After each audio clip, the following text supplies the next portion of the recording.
everybody. We've got a great video for you today because we are talking with Shane, the gentleman behind all of our fantastic wraps. And Shane used to have a TRX, the RAM TRX, a crazy off-road truck, and he sold it and bought something completely out of left field. So Shane, what the heck? Yep.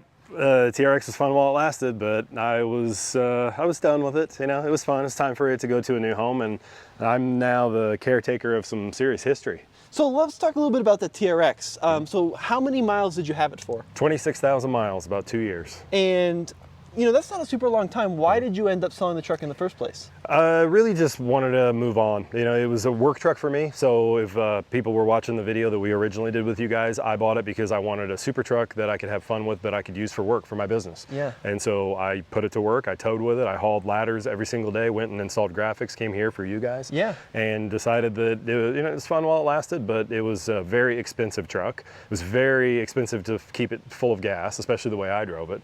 And so I was kind of just ready to move on. And with the crazy car market these days, I got an offer I couldn't refuse, and was able to take some equity and some cash and buy this little gem. So your TRX was a very unusual work truck, Yeah. and now this is an even more unusual work truck. Sort of. You know, not in a traditional sense. This would have been a work truck. This would have been a farm truck, you know, Yeah. but not by today's standards. People aren't using them for work, but I sure am. Well, let's talk about how you acquired this truck, what was done to it, what you've done to it. Yeah, the backstory that I know, I bought it from the second owner, not the builder, so second owner in this series.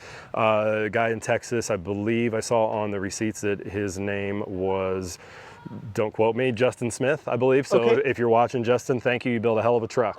But I bought it from a gentleman 70 years old named Paul, who had it in his collection for about a year, and decided that he was kind of ready to move on. And so I'd been looking for about 5 years for a patinaed 47 to early 55 technically is this body style truck, the advanced design truck. And I wanted one that was already done, ready to drive, even though I am a little ashamed about, I didn't build it, but I can't take any credit for that. I've made a few mods, but I wanted something from day one I could go and put it to work and enjoy it. And so bought it and really got to know it at that point, and he sent an entire box full of receipts. Wow. So I was able to really get the history on it. So talk me a little bit through that, right? Like, you're a very talented guy, you've worked on a lot of cars in the past, but why did you want one that someone had already done versus going through the process yourself? You need to talk to my wife, basically, because she said, you are not buying a project. Okay. I have multiple projects. I have a Ford Ranger I've had for 30 years, and I plan on restoring that and doing a V8 swap, and it's been sitting in the garage, and we've been dragging it across the country every time we move, and she is so sick of seeing that truck, and she said, I will put my foot down, you are not buying another project. And so this is a project in the sense I can modify it, but Right. Day one, title, keys, go to work. And so I put a bed cover on it, threw my ladders in there, and went to work the very first day. Now I want to show kind of the back of this because I think this is really cool, right? You look at it, the wheelbase seems exactly normal. It doesn't seem like anything's changed, but you were mentioning off camera that this truck has been frame swapped. Yeah, and anybody who knows these trucks would be able to correct me on any of these details. I've done a little bit of work on the learning about these. This is a 1991 Chevy S10, and I believe it was an extended cab long wheelbase is what exactly matches up to these trucks. And then a company called Code 504 builds a bracket kit that allows you to not have to cut any of the mounts on this advanced design body and able to swap it to an S10 frame. Allows for the S10 gas tank, same wheelbase, same axle width, all of that stuff fits. And then you can do any motor and trans swap you want. Wow, unreal. So you get the suspension off of an S10. You get, well, originally probably the braking system off of an S10. Yep. So you get really 90s technology in a truck from the 50s, Right. or very late 40s. And then what's the engine in this truck? Feel free to pop the hood there. It's a Yeah, go for it. 2003 Chevy Tahoe LS 5.3 with a Texas Speed Stage 3 cam and headers. K&N air filter, aluminum radiator, some odds and ends, but that's the gist of it. Do you know what kind of, if you had to guess how much power it's putting out? Probably 350, 360 at the crank, Now, somewhere in there. is that a big transition going from 700 horsepower in the TRX to 350 in the... Depends. Not exactly, because I had complained, as people definitely roasted in the comments a little bit. I deserve that. You know, I bought that truck. The TRX was ridiculously fast when you wanted it to be, and the torque, for sure, with it being all-wheel drive. But it was so big and it was so refined that it ran out so smoothly that the only time it felt really really fast is either off the line, drag race kind of situation, or if you were in traffic and you pulled the left paddle down and just hammered it and you were doing 110 in traffic, which, Right. you know, in Mexico, not in the US. In Mexico, of course, And yeah. so this feels raw. This is so edgy and rough, even though it's fairly refined for what it was, but it's not on a 4-link rear, it's not on coilovers, you know, any of that kind of stuff. So it still rides a little bit rough and rattly, but it feels torquey for sure. You know, it's not in the same realm as a super truck, but it doesn't feel slow by any means. And what's the transmission? Is it the still full 4L60? 4L60, Yeah. yeah, and it has a shift kit in it. So it shifts pretty hard, It you're saying. shifts very hard, yeah, almost a little too hard out of first gear. Now, what I think is interesting and something that I probably wouldn't have considered is like there's a lot of folks out there doing LS swaps into early 50s trucks, right? Was this a hard truck to buy? I mean, there's so many of them out there, but in terms of the quality of the build, talk me through that process. I looked at one previous to this online and sent somebody to look at it for me, and the quality of the build was definitely not there. I was told by someone very reputable this was not a well-built truck or needed a lot of work. And these have gotten very expensive because you're paying for somebody's blood, sweat, and tears and their expertise to build this if you're not going to build it yourself. So they've gotten expensive in that sense. They're hard to find patinaed, LS swapped in this sort of section of the market. That they're not super high end, but they're not cheaply done and pieces of crap. Right. So it took a while. I looked for about 5 years. Wow. And I found a few, but between it not having certain options that I wanted, options in a 1952 truck, but modern things that had been done to it. Sure. And price point wise, you know, the list got to kind of narrowed down to very specific things that I needed in a truck that I didn't want to be able to, I wanted to be able to go to work and not have to project it. So in terms of values, right? Like I've seen these trucks that are really badly done on frames that don't fit for like 10, 15 grand. And then you see the Mecum trucks that are well over $100,000. Yeah. So if someone wanted a truck similar to this, what should they expect to pay in this market? And I shopped long and hard looking at that kind of thing and what I was willing to pay. And so I would say 25, 28 on the low end, depending on what's been done to it and what kind of wheels, what kind of motor was put in it and so on, and what kind of interior, if it still needs an interior. Yeah. I've seen a lot of them that are a little more rat rowdy. Those are probably 25, 28. Getting 35 to 40,000 for something in this realm seems pretty typical now of Okay. what when I started shopping. So way less than a TRX. Yeah. For sure. Way less than a Yep, TRX. right. And I got the cheap TRX, if you remember. I Yeah, paid you had the base model. 72,185 at the time. I had the cheapest TRX in the country until some of the dealerships started actually discounting. Wow. So unreal. So if you were to build one of these trucks, I mean, even taking away the time, you'd probably struggle with the quality of this truck to do it for 35, 40 grand. I would say it depends on your skill level and your access to parts. Okay. So I think somebody who is a builder, and not a high-end builder, but somebody who has skills, could probably build it, but today with all the inflation, it's hard to say for sure. I would say that you wouldn't build it a lot cheaper. It would probably be somewhere in that same realm. Regardless, Yeah, yeah. Now let's check out the inside, because that's one of the nice things about this example is it's been very, very nicely done. So that dash, is that original or has that been kind of messed with? The metal is original, the glove box, the speaker grill, that's all original. The gauges are replacement gauges. They're, there's a little digital readout, but they're new electric gauges that mount in the exact locations to look semi-original. Very cool. Yeah. Retro sound radio, which you can barely hear because those little speakers are like Dixie cups back there. But you can, it's a radio, working radio. Wipers have been converted to electric. They would have been vacuum assist originally. And then the steering column is, I did it, I believe. Steering wheel is aftermarket. Yeah. Seat frame is original, but it's been re-sprung, reupholstered, bolstered. So a few things there. Would not have had carpet originally, so that's new. Yeah, right. Battery's been relocated. It would have been under the floor originally. There's an access panel on the floor on this side, and it's now behind the seat. Now this truck probably originally would have had manual steering, manual brakes. Have those been upgraded too? It is power steering, power brakes. Yeah. Yep.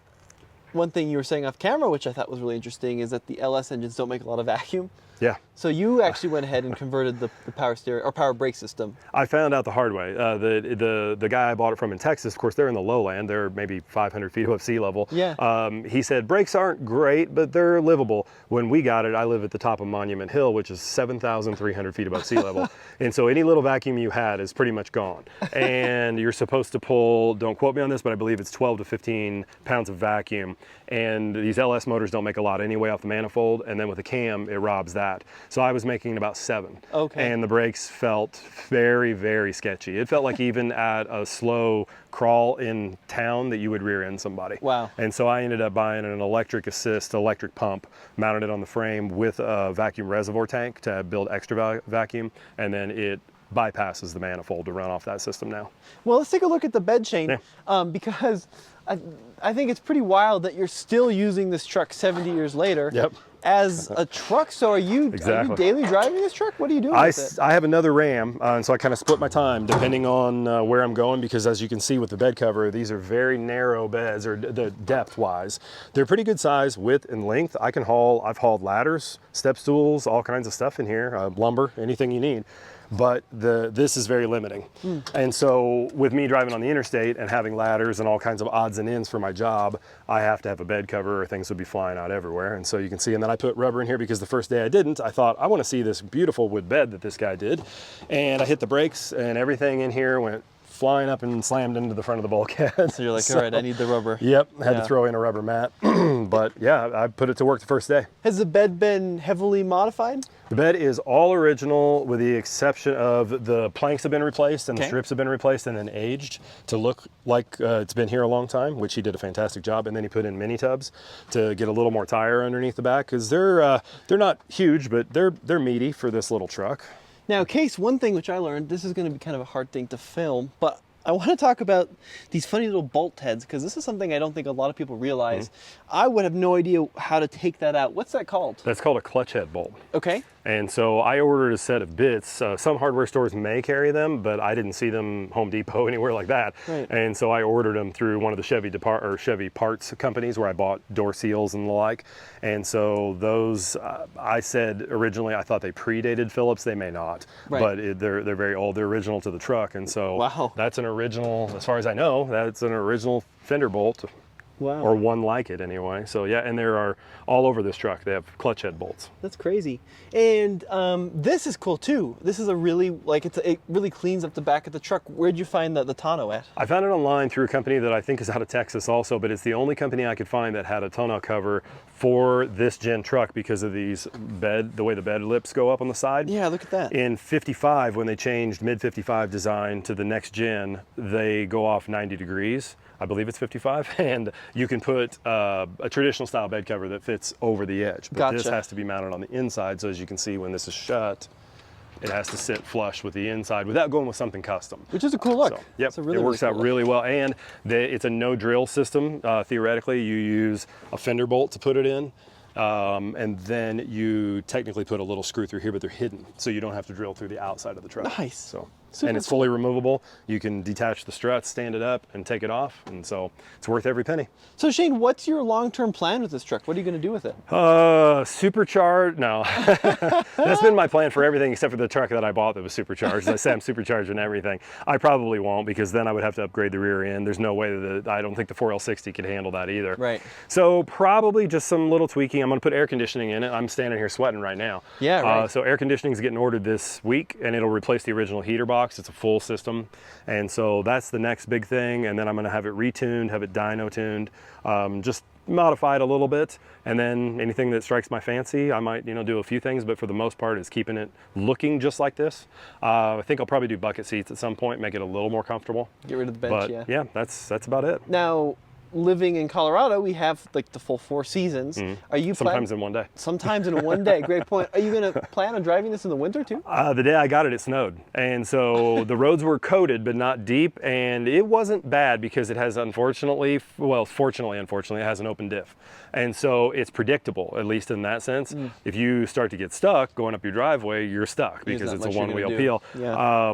But also with it being tuned the way it is right now, it's a little on the sketchy side, and if it had I'd probably have already put it in the ditch a couple times. So, so that makes it extra tough to drive in inclement weather. I've driven it in torrential downpour so far, and it was fine. The tires handle it really well.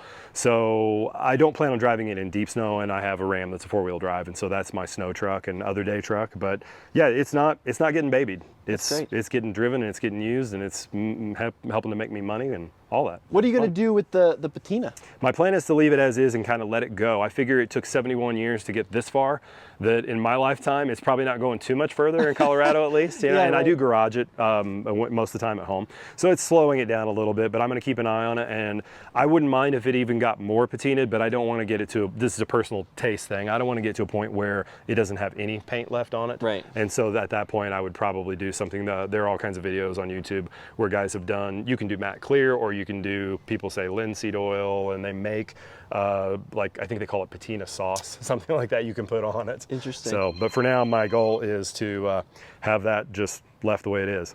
Well, Shane, thank you so much for coming down. I really Thanks appreciate your your help time. with all the wrap stuff, and I love this truck. I think it's, you know, it's certainly a different move. Most people probably go Ram TRX or Raptor. You know, Ram TRX or 70-year-old truck, but it's pretty damn cool. I expect to get a lot of trouble from people, but you know, I'm a hot rod guy at heart. The TRX was just one of those, a little bit of an impulse buy, but it was, hey, now's the time's right to do that kind of thing. I don't want to be one of those guys that says when they're 60, I should have bought one of those back in the day. I can say I had one of those. Yeah, right. And so move on. Sweet.